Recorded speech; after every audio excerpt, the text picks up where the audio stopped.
السلام عليكم، اهلا بكم في فيديو جديد. لو انت اول مره بتشوف الفيديو ما تنساش تعمل اشتراك في القناه وتفعل الجرس عشان توصلك الفيديوهات اول باول. كمان ما تنساش تشارك الفيديو مع اصحابك لو عجبك الفيديو، وان شاء الله يعجبك الفيديو.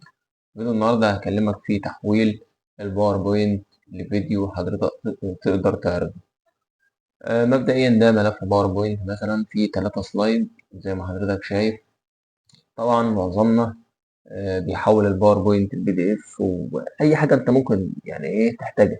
بس التحويل للفيديو يعني من الباوربوينت بالذات في ناس كتير يعني بتلاقي ان الحته دي مش موجوده. لا يا جماعه، هي موجوده. كل اللي عليك هتيجي على الملف، كلمه فايل من هنا، وبعدين تختار سيف از من هنا، بعدين تختار مكان الحفظ وليكن الديسكتوب.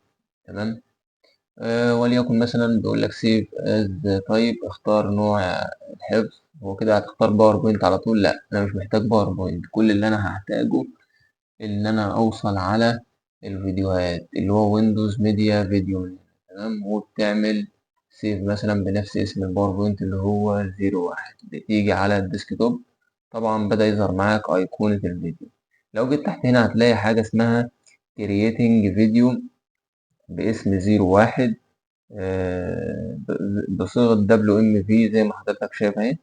هو لسه كده بيحمل الفيديو. بمجرد ما ده ينتهي، التحميل ده ينتهي، هتلقى ان الفيديو هنا ظهر معاك الايقونة اتغير شكلها، الشكل اللي حضرتك شفته ده.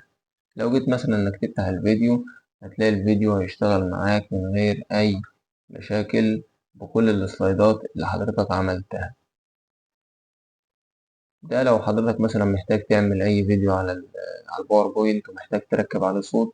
تركيب الصوت على ما أعتقد بيكون أسهل بكتير يعني.